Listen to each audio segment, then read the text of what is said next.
Welcome to this week's G.I. Joe toy review, where this week we will be reviewing Blowtorch. But before we get to Blowtorch, let's do our weekly shoutouts. First, Back to the Media, which is located at 41 South Loudon Street here in Winchester, Virginia.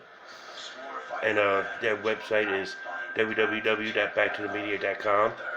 And you can find them on Twitter, Instagram, and Facebook at Back to the Media.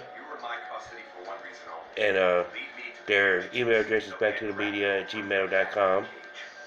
You can find your vintage video games and comics and toys and more. And while you're in the area, stop at Time Traveler's Toys and Collectibles at 115 South Loudon Street. There's a few stores down on the other side of this splash pad. And you can find them on Facebook, and their email address is their Facebook, or their email address is timetravelertoys@gmail.com. And go check them out for your toys and collectibles and comics.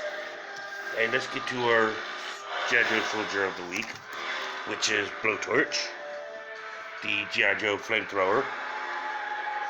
His file card reads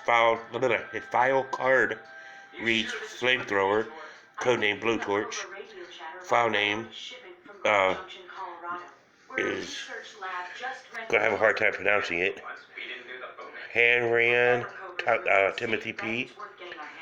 His primary military specialty is infantry special weapons. His secondary military specialty is small arms armor, and his birthplace is Tampa, Florida. His grade is E4. And the text reads, Blowtorch is thoroughly familiar with all military incendiary devices and flame protection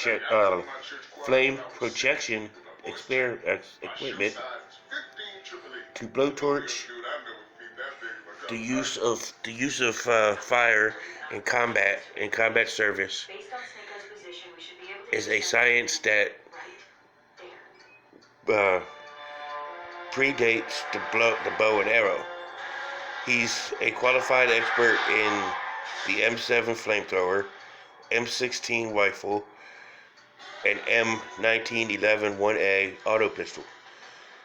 He also has a annoying habit of checking every smoke detector he sees. So let's take a look at his accessories, starting off with his figure stand.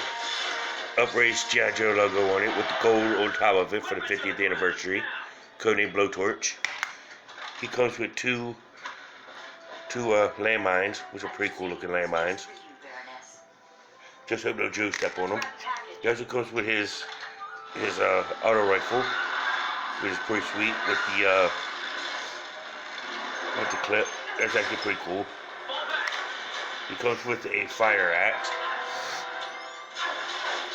which is pretty cool. He also comes with a fire extinguisher.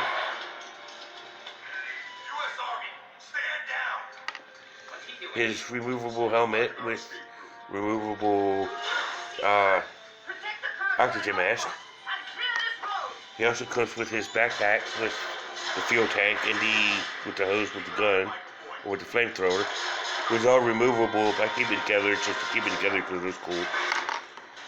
So here's Blowtorch with his red-yellow uniform, which is actually cool for his specialty, with his gray gloves and gray boots.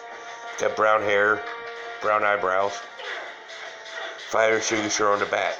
So let's take a look at the articulations of Blowtorch.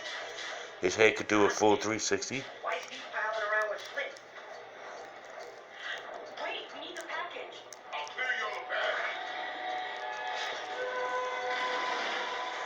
His arm can reach to right there.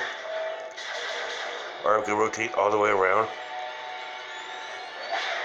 His arm does bend at the elbow to about right there. To swivel right there at the bicep.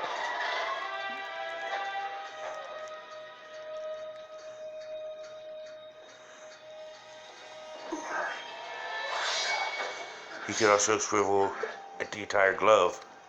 Hey, thanks, friend.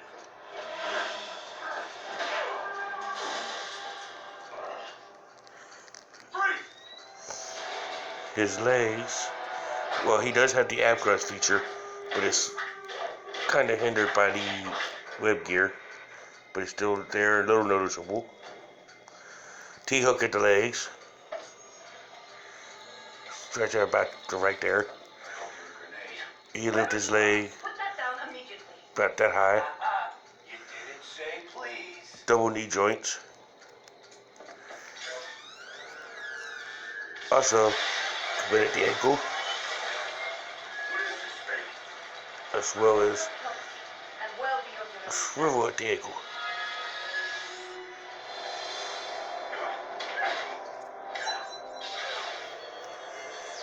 So that's the articulation and the look of Blowtorch. So let's set him up in full battle gear. Here is Blowtorch in his full gear. Now he does have too many accessories to carry on his person. That's pretty cool. He makes his first comic book appearance in issue number 32, as well as his first cartoon appearance in The Revenge of Cobra Part 1. My thoughts of Blowtorch is like I could do without the bright colors, but other than that, he's a pretty cool looking figure. You know, very good with what he does. The only thing I've never understood is his birthplace is Tampa, Florida, but in the cartoon he's got like a Scottish accent. You know, which was never explained or anything of the such. So I don't have any idea why he was given a Scottish accent, being from Tampa. But I will rate Blowtorch as a middle tier figure. Mainly because of the uses of him in the cartoon. Because he's always tries to be perfectionist. Because some said, like, when he can't get the things done, like if you ever watched the episode Rocket's Red Glare, when he went in there to go catch Destro and Destro got away, he was real hard on himself. So which is why I rate him as a middle tier figure. And I would like to thank everybody for watching this video this week. Tune in next week as we do the G.I. Joe Mine Detector. It's ironic since Blowtorch came with name mines. We have a mine detector coming up next week in Tripwire. So tune in next week to watch Tripwire. Y'all have a good week and see y'all next week.